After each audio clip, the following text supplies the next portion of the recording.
Obrovská premiéra, aj napriek tomu, že už v Bratislave svojho času hral. Ale ako svetová jednotka prichádza poprvýkrát, takže dovolte, aby do tohto týmu vstúpili nohy, ktoré momentálne nemajú vo svete mužského tenisu konkurenciu.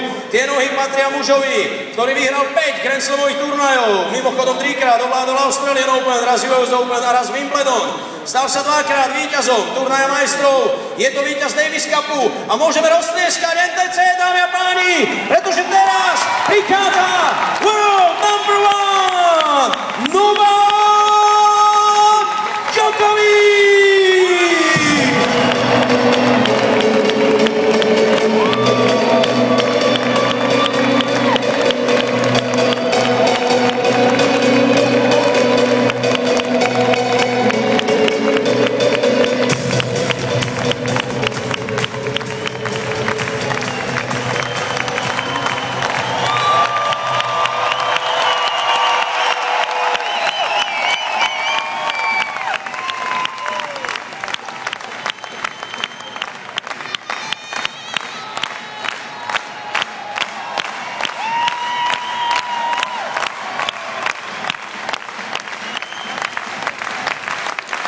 Želám krásny dobrý večer, samozrejme Novák vraj teraz zisťuje, že je ohrozený.